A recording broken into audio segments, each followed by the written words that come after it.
Episode 3.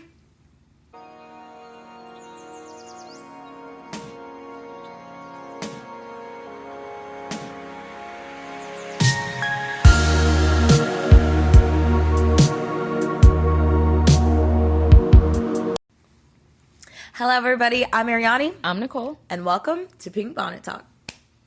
All right, girl. Oh, so we back at it, back again. Back ready to attack. You back times 2. You just got back from a family trip. Yeah. So how was that, girl? How was the Miami air? It was great. You know, it was a little hot though. It was really hot. Like it was warm. No, when here. When I tell you down there, it was like at night when I'm still sweating in all places. That's when you know it's just wrong. In all places, it's crazy. The everything shower hits different. The everything shower hits different. Yeah, no. Like where everything starts, even at night, where the sun is not there, but it's still like I'm in a sauna. It's like humidity. It's like I'm in an oven. It's the humidity. It's the humidity. And I will say that is one thing that I do love about like when we like being in DR this last time, for example.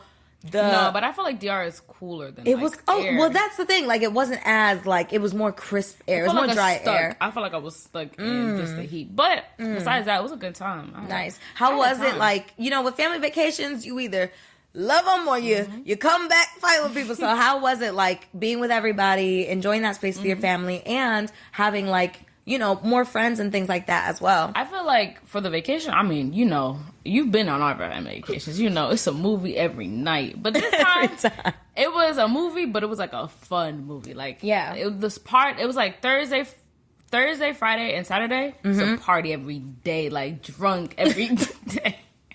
Well, you know, and that's where it's always nice to like being out with like your people is you're like, I'm good, I'm safe, this is my environment, like I'm gonna have a good time here. It was a so great that's time. really like cool. The restaurants, I was shocked you didn't post. What?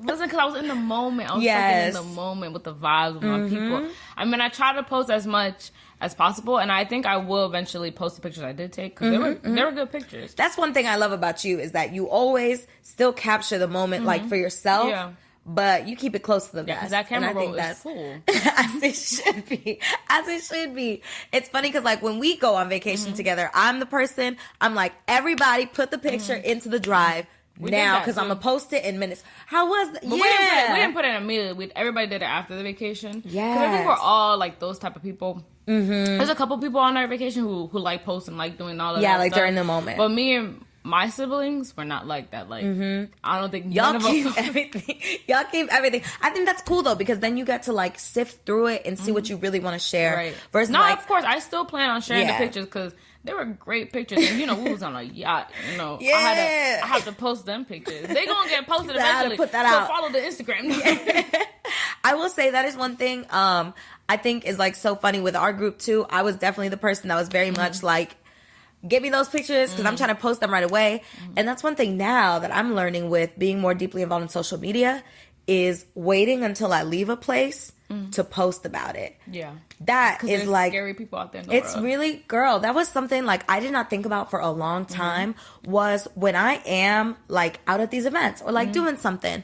I get so excited. You get so excited to share something that you're doing, something that you're in the middle of, and you just don't think about somebody could really get onto the address and then come and find me, which is crazy.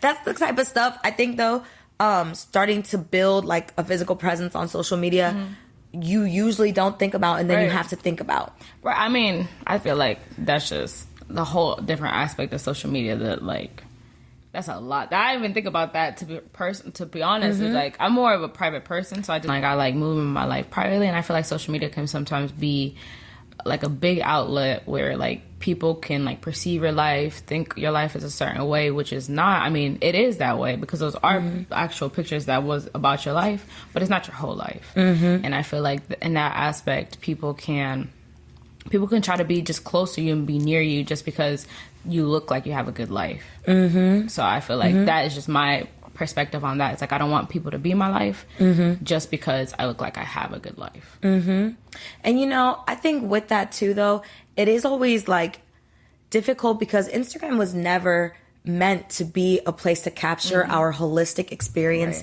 as humans. Right. Like Instagram was very much like even in back in the day when they had the ugly filters and we was taking pictures, like raw images and posting us on it, you know, in like those ugly filters.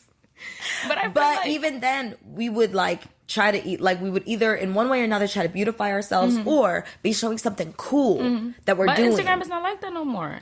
And I feel like that aspect even goes on people having like parasocial relationships. Like people really truthfully think like how your Instagram looks is how your life is. Which is crazy. Right. Which is crazy. Because the thing is like, why would you ever, my whole thing is why would you like, I think it's very counterintuitive for a lot of people to ever capture yourself in a moment that you are not trying to share. Right. And the people that do things like record themselves crying and stuff get a lot of backlash on it, because it's like when you are showing the whole plethora, like this is something that does happen, then it's kind of like, all right, now we weren't here to see all of this. But I think right now we're in this age of like people wanting to almost do the anti-influencer moment where they're showing, you know, you see all these girls now showing the cellulite and the, you know, this is how I look posed, this is how I look unposed. So like with all in the day in the life. Right. So it's like with all that aspects, people are going to want to be in your life because they feel like you have a good energy, a good vibe. But like, how do you sift through those people? Because it's like, I know we talked about building my social media, and I'm gonna try, but I'm gonna do it. I'm gonna try, but how do you deal with that since your social media is slowly growing, like probably every day? So I think for me the biggest thing, because like, so for anyone that doesn't know, I have been doing basically I did a 30-day experiment. It was like, I've been treating it like a case study on my social media. This is, I think, day 33 exactly, because I just posted a thing yesterday. So basically what I've been doing is, I used to use my Instagram as a very private personal space. I'll just post my pictures, you know, put together little like, little posts, little carousels, whatever. And it would just be like my life, just whatever. And I decided one day, like, I love Columbus so much.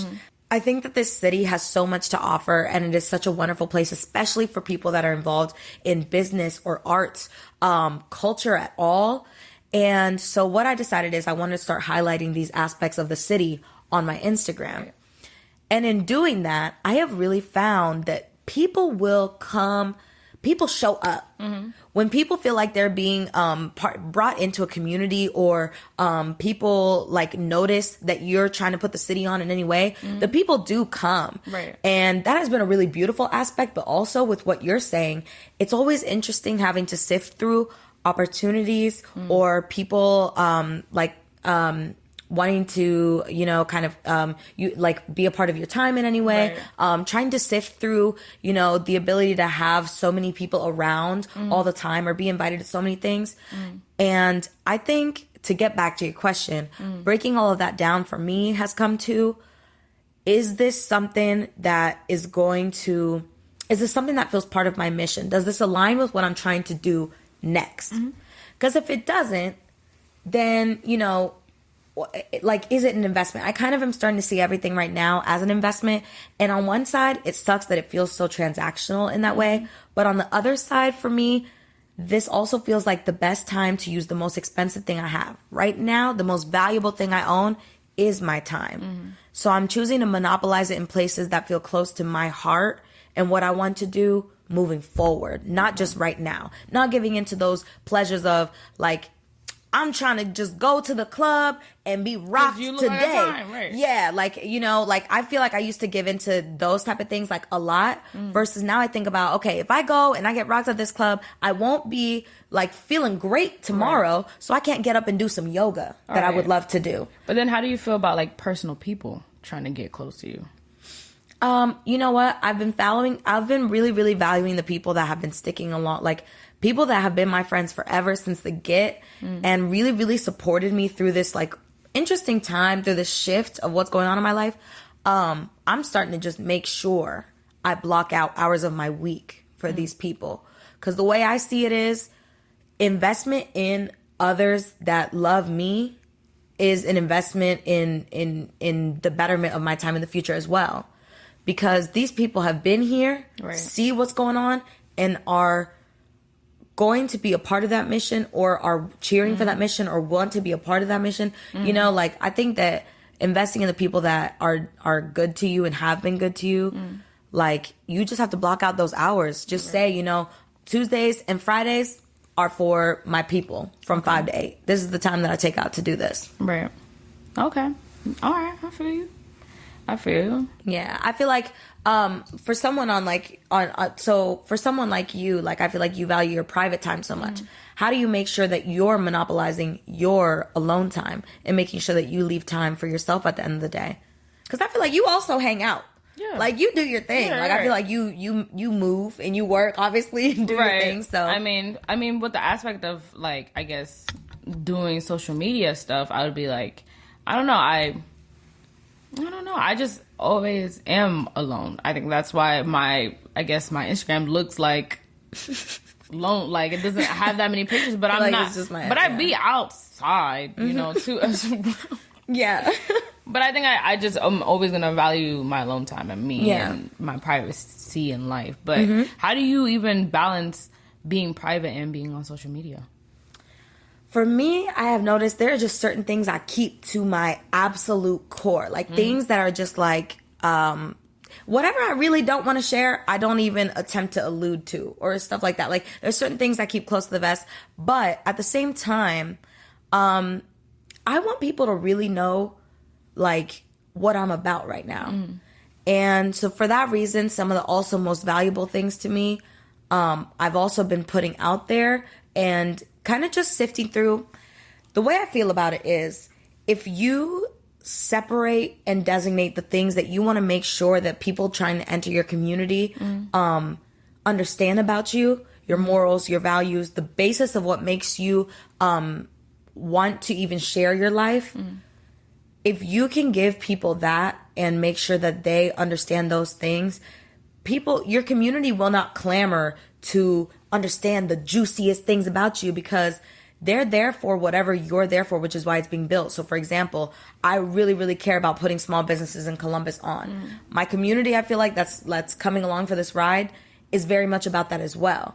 Like, I don't have people in my DMs asking me about, like, my relationship or, like, who I'm with or anything like that. I have people asking me about, like, what's the next move in Columbus? Like, what's the event? So, like, that's what I choose to put out there. So that's what people are approaching me with. So, yeah, I think it kind of starts with you. I think it originates with what you choose to put out there as well. Okay.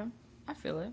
Yeah, because you control the narrative. That's an aspect of the day you do. That's an aspect of social media I think not a lot of people understand. My page gets to be whatever I want it to be. But I'm saying, since you post everything that you do about the city, like your events, like, I mean, you still do post, like, things you're doing as well, like your regular everyday life. Yeah. But I was saying, how do you like combat the people who just wants to, like, grab onto your energy? Yeah, like, grab onto your energy and, like, join you on the ride. Join along for the ride. Right, but not really try to help you with any situation. I feel like that for How do you know who's real and who's not? Ooh, that's real. That's a real question. You know what? For me, what I have found is, there was this saying, I literally just saw this, like, quote or read this somewhere or something, that was like, my energy is so great. The energy surrounding me right now is so golden that people like that don't even want to come near it, because, like, they just know that it's just not gonna happen. Like, luckily, I don't think that I've had you know what I think it was for me is I cut those people off early in time. Any time that I think we all feel energy. Right. We all are in tune with what feels right, what doesn't. That gut feeling, what feels right, what don't feel right. What conversations feel forced, and what conversations feel natural and feel like they're progressing to stuff that you want to be a part of. It's like what I was talking about last episode with being surrounded by people that are not just for themselves, not just for the people directly around them, but for these bigger ideas. Right. If you're not coming to me with energy like that, then I already kind of put you in a different category than people that I would consider like my close friends, for example. Like, I don't know. I don't necessarily feel like I am dealing with that issue a lot just because the people that are surrounding me right now, I've made sure that they understand how much I appreciate them from the get and how much I had to sift through to get there. And a lot of that sifting just had to do with me saying, there's nothing wrong with these other people or these people that I'm like letting go of in my life. Not there for the right reason. They're just no longer serving what I'm trying to go towards. Like when I see people that aren't interested in growth, that are only, when they get together with me, only want to discuss other people. When I see people that have been doing the same thing for so long and maybe you've tried to be a part of some type of growth with them or help them along the path of like moving their lives forward, people that just won't accept that kind of transition in their life, I'm like, you're not ready for the type of friendship that can elevate both of us. So I'm just good. Okay. And also recognizing we only have so many hours in the day and we only have so much time to work with. Right. I have absolutely no business getting together with or sharing my essence with anyone that is not interested in the things that I am interested in. Okay. So yeah. And at the end of the day, you know, you're going to get opportunities, you're going to get money, you're going to get, you know, people asking to be a part of whatever you're a part of, no matter what, if you're in the public space. But in the end, I think that it's really about looking inward and saying, is this something I care about? No? Then I have no business with this person. No, I feel it. No, I understand that point of view as well. So what is it that you think makes... So for example, people that have energy, leechers. Let's just go ahead and go with the term leechers. People that have energy like that. What do you think it is that makes them take on that trait as a character? Their trait of leeching on to someone, of just hopping on when they think that the coattails are looking nice. It's easier than actually doing something. It's just way easier just to hang on somebody's coattail than actually do it yourself. Because you're like, eventually they're gonna take me there. Right. I'm gonna get swept in the in the wind. Yeah. You might. Exactly. And there are people that do. There are people out there that do.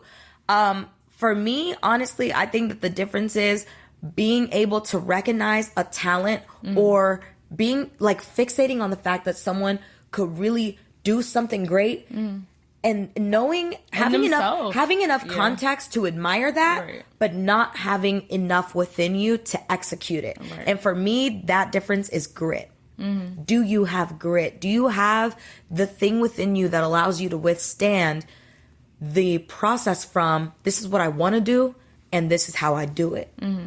What do you think is the thing that stops people from doing things? From doing?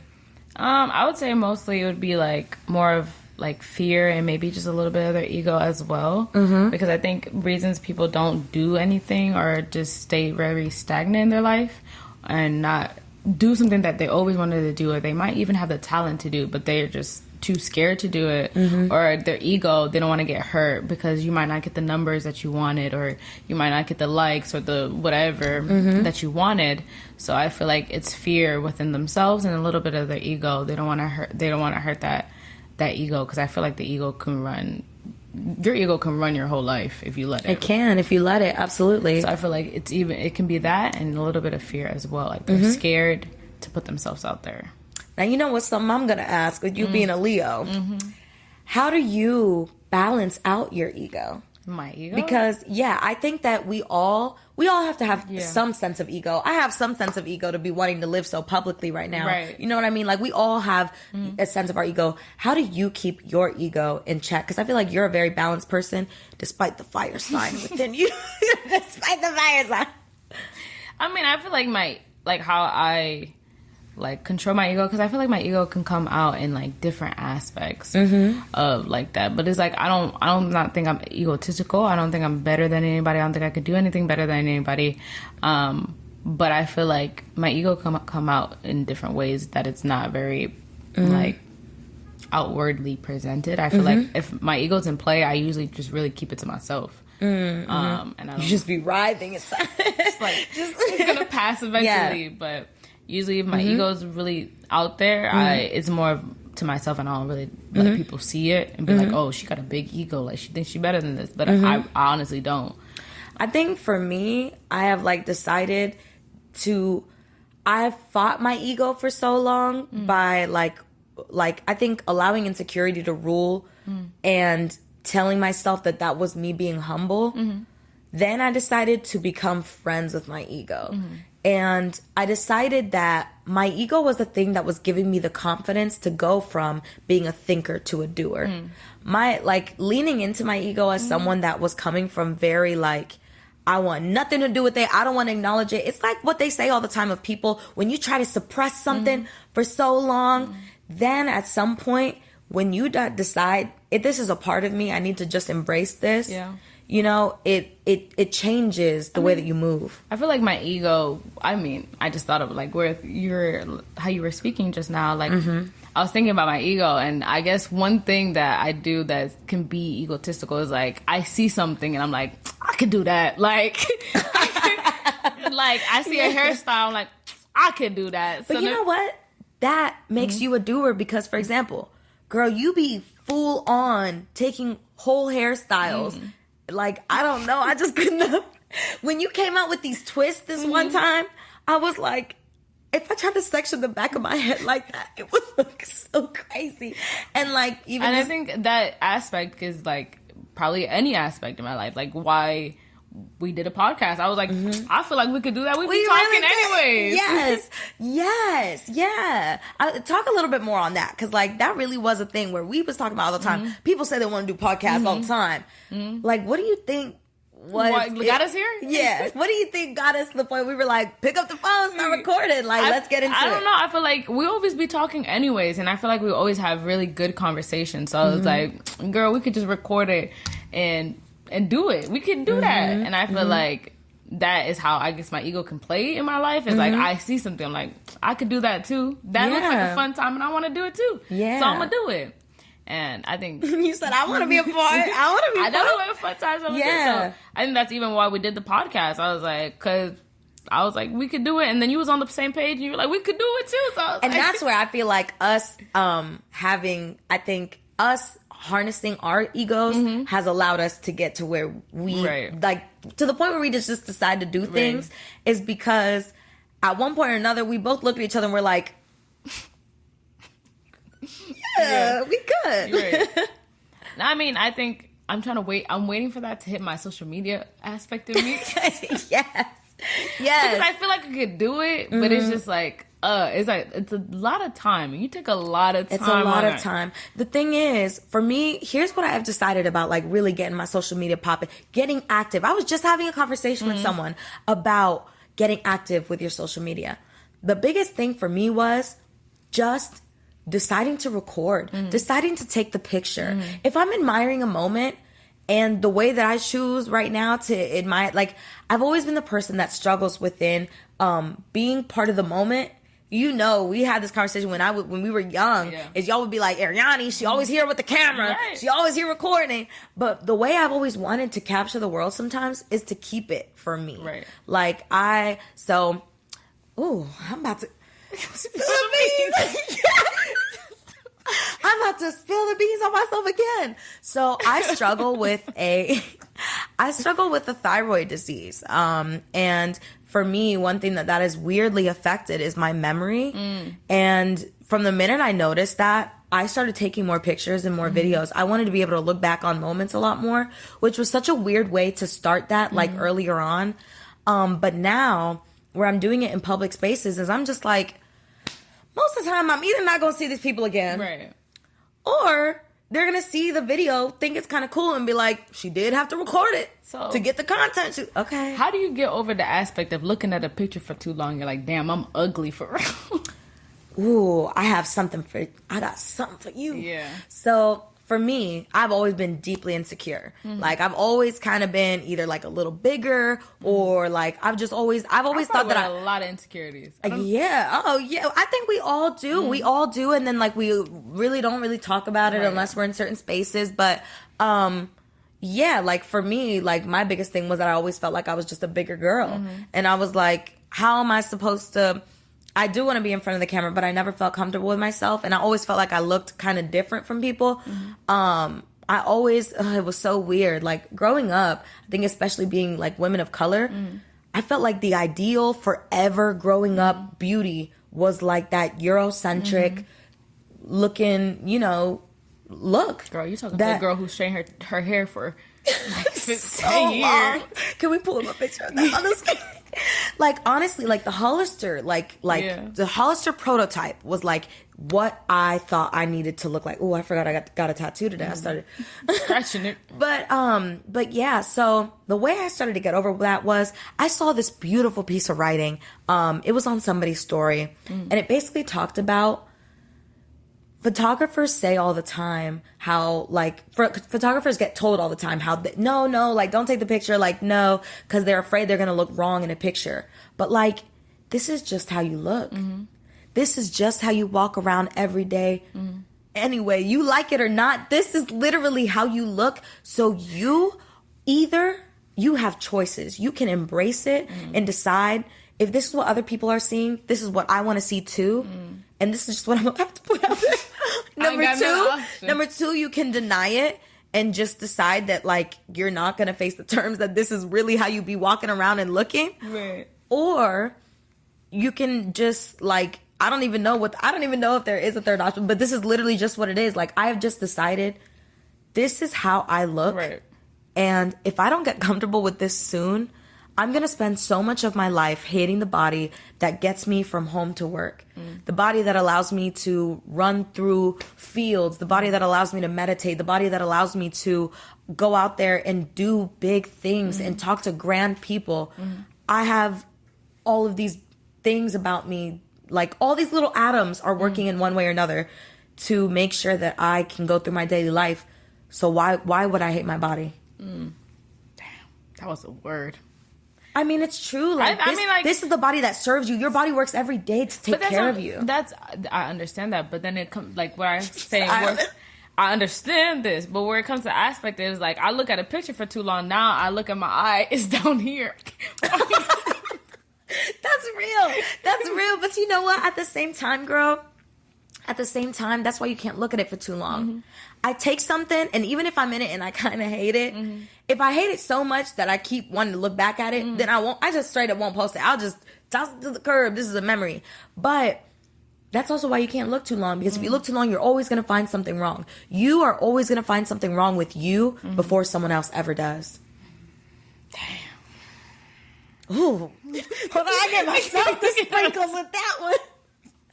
But yes, like, that's just what it is. Like, at the end of the day, like, the three things I've decided is, this is just how I look. This is the body that takes me places, whether it's physical, mental, everywhere. This is the body that serves me. And number 3 is, how am I going to not love something that I have a finite amount of time with? If you think about anything you've ever lost, you wanted it back. The minute you lose all of this, you're gonna be mad as hell up there. You're gonna be looking down like, I should have worn the dress. Look at that Shop Akira dress. Shout out Akira. You know, I mean, I think from that aspect, one thing that always helps me is, like, thinking of, like, little me. Yes. And she would have been so happy to be me. Yes. Like, little you would absolutely love the you that you are right now. Especially, girl, I just think about all the time, like, back when, like, we used to, like, put on our little talent shows. And, like, back when we used to, like, first get used to looking at ourselves from the perception of beauty, like, in the physical space. It really makes you look back now and just be like, because the thing is, as we've got older, like, we've only embraced more natural things about ourselves. Which is where little you would just be like, you're not caking on that makeup anymore. You're not straightening the absolute hell out of your wet hair. Like, that is something that little you would just be like, look at her. She has curly hair. She's got her thick eyebrows. She's not, like, bald. Literally bald up there. Like, it's just like, yeah. And that's a great lens to look at. Yeah, look at it. That's the most lens that I think about, is just, like, little me. Because what do you hope this version of you says to, like, what do you hope this little version of you sees success in the later life? I don't know, because I don't even know where I'm going with my life yet. So, child, that's fair. I don't know. We'll leave that for another day. Well, I think that's a great place to wrap this episode. Yeah. If you are just joining our journey, thank you so much for listening to this episode and being a part of this. This has been such a cool thing to start. If you are back, thank you again. Thank you again for joining. A little round of applause. Yeah. So, yeah, I would say join us on the next episode of this podcast. You can like and subscribe at the 4208. Well, I guess,